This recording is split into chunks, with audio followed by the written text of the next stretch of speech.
Think about this for a second. We like to believe that modern science and advanced technology have mapped out every single corner of our planet. We think we know everything about our history, but the truth? We've barely scratched the surface. Deep inside impenetrable jungles, swallowed by unforgiving oceans, and buried right beneath the chaotic streets of our busiest modern cities, lie secrets we were never meant to disturb. For decades, brave archaeologists have unlocked the mysteries of the past. But there is a dark side to this field. There are places so physically treacherous, so toxic, so politically dangerous, and honestly so cursed that even the most fearless experts refuse to dig any further. They just walked away.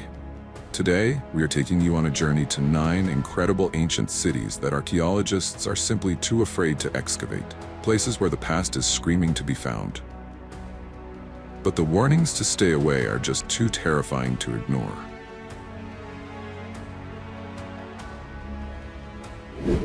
Our journey begins deep inside the Sierra Nevada de Santa Marta Mountains of Colombia.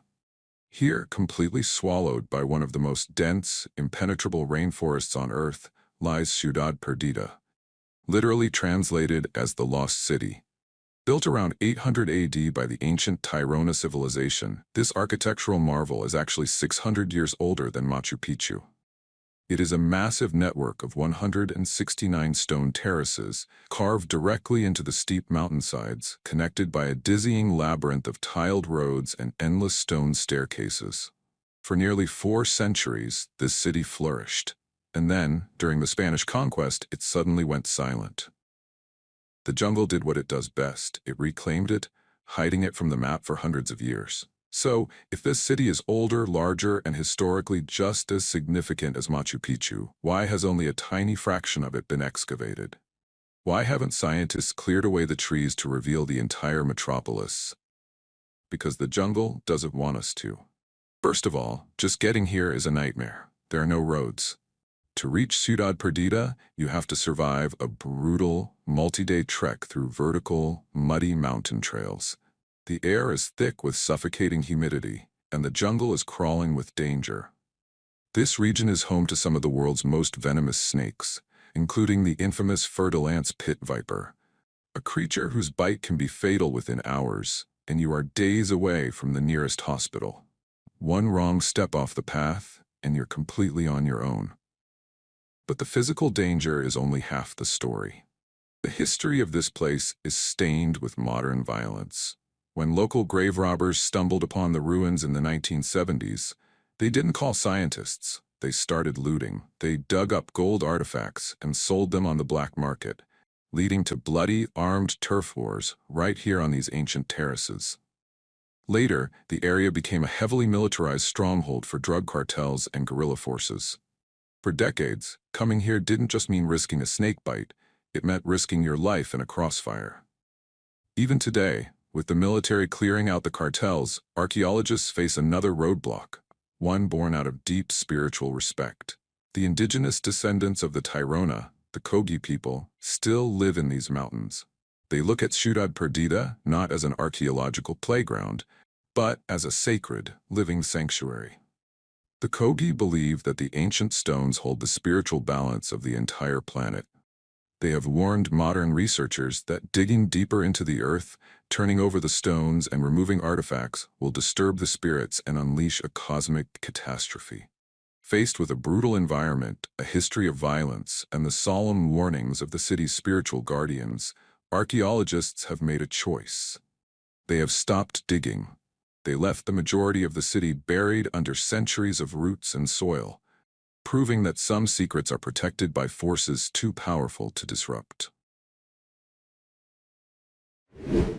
For our second location, we leave the steamy jungles of South America and travel to the edge of the Mediterranean Sea. Welcome to Alexandria, Egypt. Today, it's a bustling, sun-drenched metropolis home to over 5 million people. But if you could travel back 2,000 years, you would see a very different city. You would see the crown jewel of Alexander the Great's empire. The home of the legendary Queen Cleopatra, the magnificent royal quarters, and the great library, the ancient world's ultimate center of knowledge. But if you look for those grand palaces on land today, you won't find them. They are gone. Or rather, they are hidden. During the 4th and 8th centuries AD, a series of cataclysmic earthquakes and massive tsunamis struck the Egyptian coast. The ground beneath Alexandria literally liquefied. In a matter of hours, the entire royal district, nearly a third of the ancient city, slid into the sea. Today, that legendary world lies trapped just meters below the ocean surface and directly beneath the modern city's foundations. So why haven't we brought it all back to the surface? Why is this underwater gold mine largely left untouched? Because excavating here is an absolute, terrifying nightmare. First, look at the water itself. This isn't the crystal-clear blue of a tropical resort. The eastern harbor of Alexandria is highly polluted. Underwater archaeologists have to dive into murky, dark green water with near-zero visibility. They are literally swimming through centuries of industrial waste and city sewage. You can hold your hand out in front of your face and not see your own fingers. In this pitch-black environment, divers have to navigate blind, surrounded by massive, jagged blocks of ancient granite that could shift and crush them at any moment. But there is an even bigger danger, and it's a race against time.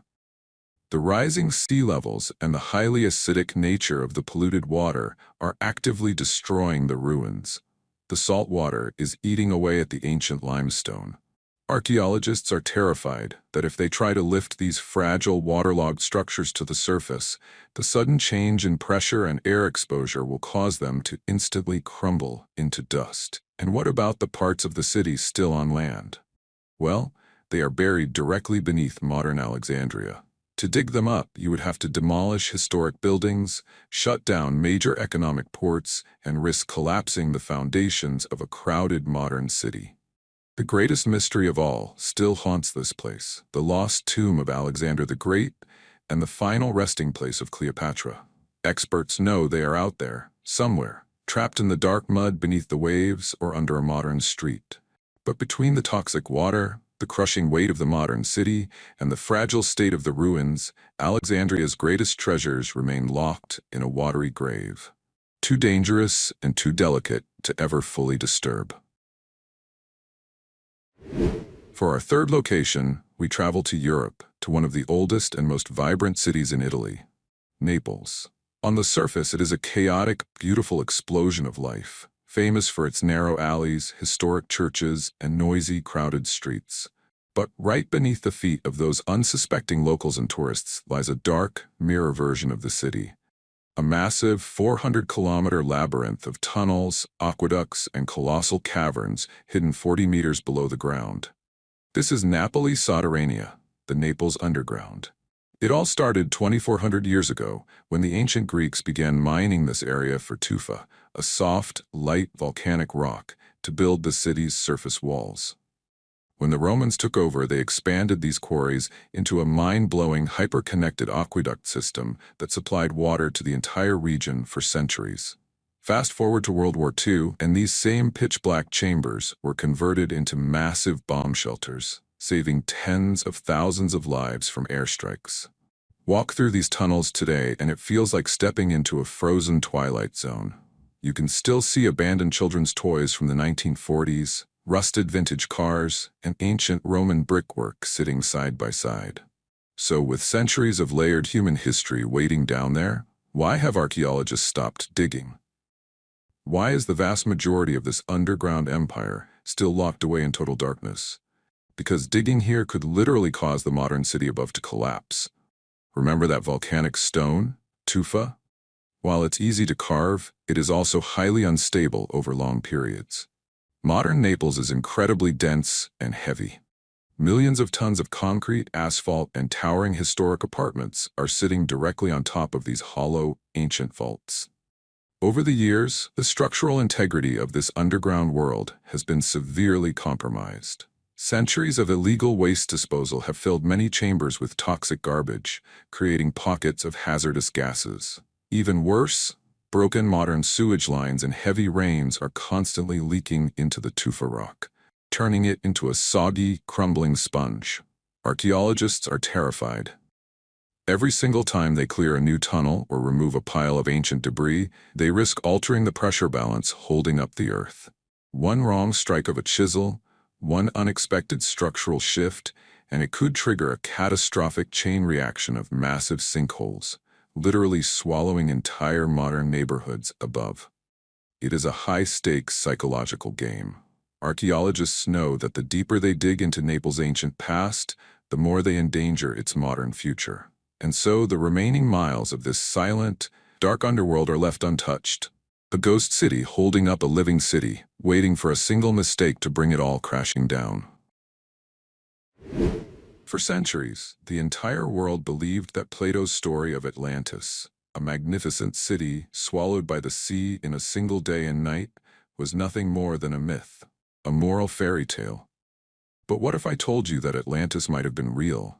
And what if its true identity belongs to a lost Greek metropolis that scientists are terrified to disturb? Welcome to Helike. In the classical era, Helike was a superpower. Located on the southwest coast of the Gulf of Corinth, it was a thriving center of culture, wealth, and worship. The city's patron god was Poseidon, the god of the sea and earthquakes. But in the winter of 373 BC, local legends say the citizens committed a terrible sacrilege, angering the god. What followed was pure horror. In the dead of night, a violent earthquake struck Helike. The ground beneath the city violently shook, and within minutes, the entire coastline liquefied. The city literally slid into the sea. But Poseidon wasn't done. Right after the quake, a colossal tsunami, over 10 meters high, swept across the Gulf, drowning the entire population. When the sun rose the next morning, Helike was gone.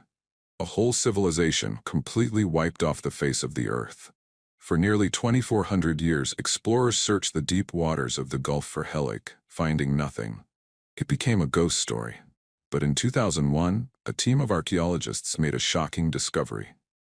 Helike wasn't out in the open ocean. Over the centuries, river silt had covered the lagoon where the city sank. Helike was actually buried inland, trapped right beneath the soil of modern Greek farmlands and olive groves. So we found it. We know exactly where it is. Why aren't we digging up this real-life Atlantis? Because excavating Helike is a psychological and physical nightmare. The city is not buried in dry, solid earth. It is trapped in a thick, subterranean layer of watery mud and unstable clay. The moment archaeologists dig a trench, the surrounding ground turns into dangerous quicksand. Groundwater instantly rushes in from all sides. To even see a single ancient stone, researchers have to run massive, heavy-duty water pumps 24 hours a day. And here's the terrifying part. The ground is so heavily saturated and unstable that the deep trenches are prone to sudden, catastrophic collapses. One unexpected shift in the mud, and an entire team of archaeologists could be buried alive in the exact same watery grave that claimed the ancient Greeks 24 centuries ago. The preservation down there is said to be eerie. Entire buildings, pottery, and skeletal remains are frozen in time under the mud.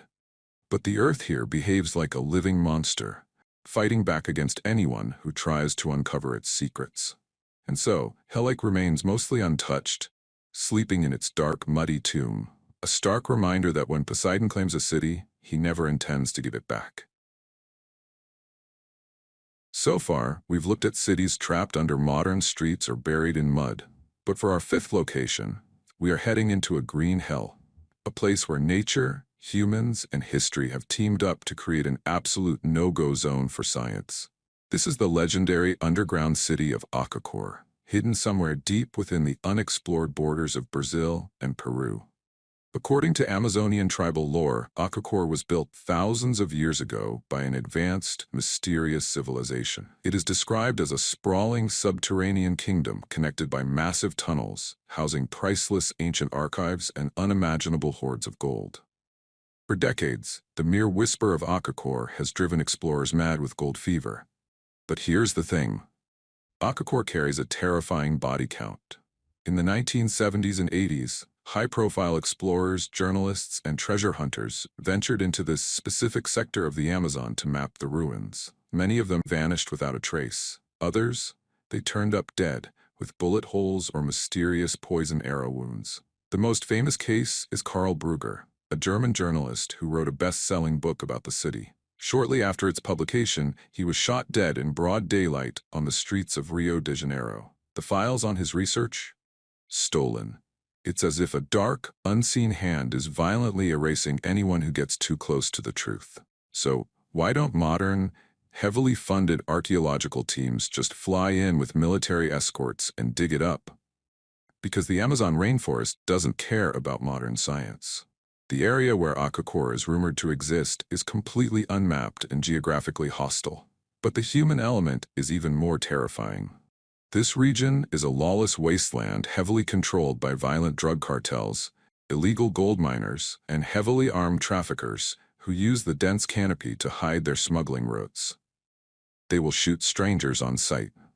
No questions asked.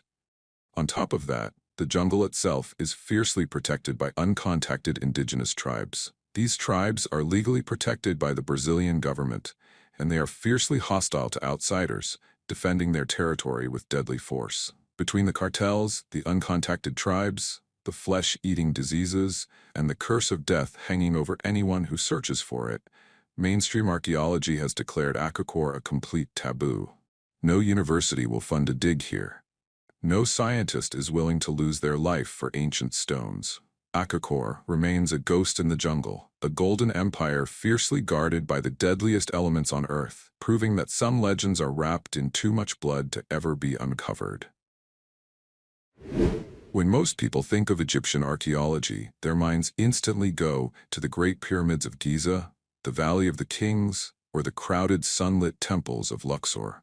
And if you've ever watched Hollywood movies like Indiana Jones, you've definitely heard of Tanis, the legendary lost city where the Ark of the Covenant was supposedly hidden. But in reality, the real city of Tanis is not a tourist hotspot.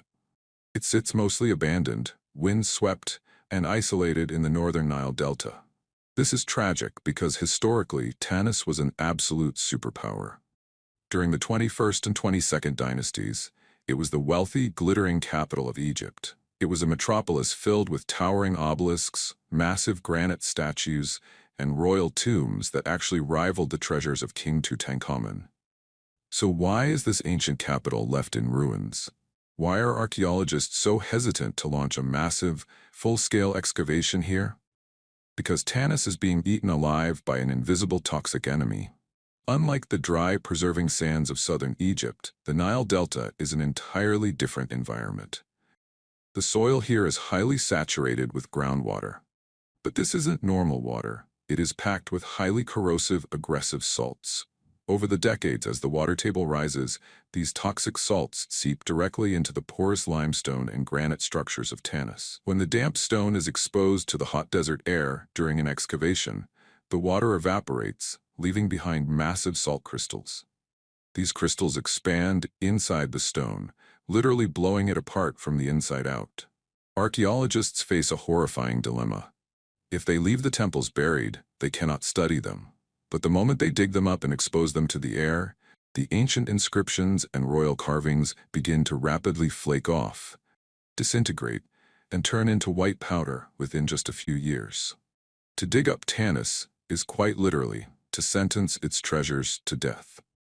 To save Tanis, you would need millions of dollars for highly specialized, continuous chemical preservation and climate-controlled enclosures. But Egypt's archaeological funding is heavily tied to tourism, and tourist money goes to Giza and Luxor. Tanis is located in a politically complex, economically struggling region, far from the tourist tracks. There is no money to save it. And so, modern Egyptologists are forced to look away. They stand among the giant, broken blocks of this once great capital, terrified to turn over the next stone. Tanis remains a tragic ghost town, doomed to be slowly, silently dissolved by the very earth that was supposed to protect it. And finally, we arrive at our seventh and final location. To close this journey, we are heading deep inside the roadless, dense wilderness of the Petén jungle in Guatemala to look at the true cradle of the Maya civilization. This is El Mirador. This isn't just an ancient city. It is a colossal pre-classical Maya metropolis that covers over many square miles. It is home to La Danta, one of the largest pyramids on Earth by volume. This mind-blowing stone structure towers 72 meters high, completely dominating the jungle canopy. It is so massive that it easily rivals the Great Pyramid of Giza. Yet, despite its staggering size and historical importance, 99% of this ancient superpower remains completely unexcavated. It is a world frozen in time. So, why are scientists leaving the grand finale of our list buried under the trees? Because entering this sector of the world means stepping into a lawless, violent battlefield. First, consider the geography. El Mirador is completely isolated. There are no roads leading to it. To get there, you either have to shell out thousands of dollars for a private helicopter, or survive a grueling, sweaty 2-day trek through a swampy jungle crawling with deadly jaguars, venomous snakes, and flesh-eating parasites. If something goes wrong out here, medical evacuation is nearly impossible. You are entirely on your own. But it is the human element that makes archaeologists truly terrified to dig here. The Petin jungle is a lawless hotspot heavily controlled by heavily armed, violent drug cartels. They use these hidden, unmapped jungle paths as major international trafficking routes to smuggle narcotics toward the Mexican border. These cartels do not want scientists, cameras, or government eyes anywhere near their operations. On top of that, El Mirador is plagued by huecheros, aggressive, organized networks of armed antiquities looters. These criminal groups systematically destroy unexcavated Maya structures with chainsaws and picks to rip out ancient jade, pottery, and sculptures to sell on the black market. They are heavily armed, ruthless, and they treat the ruins as their personal gold mine. Archaeologists who venture into El Mirador face a constant, suffocating fear. Funding for permanent military security is non-existent. Researchers are forced to live in remote base camps, knowing that at any moment, heavily armed traffickers or hostile looters could step out of the shadows. The price of curiosity here isn't just a bad day at the office, it's a bullet. And that is why mainstream archaeology has slammed the brakes on El Mirador. They have realized that La Danta and the final secrets of our journey are fiercely guarded by a modern, living underworld that is simply too violent to disturb. In the end, these 7 cities teach us a powerful, humbling lesson. We like to think of human civilization as permanent. But our grip on this planet is incredibly fragile. The deepest oceans, the thickest jungles, and the relentless shifting sands will always find a way to reclaim what we built. As humans, our curiosity drives us to look back, to dig deeper, and to uncover every secret. But nature, politics, and ancient warnings often stand in our way for a reason. Sometimes, pushing too far into the past means risking our lives in the present. So maybe, just maybe, some cities are meant to stay lost. Perhaps the true magic of history isn't in putting every artifact into a museum, but in leaving some secrets buried in the dark, forever protected by the earth.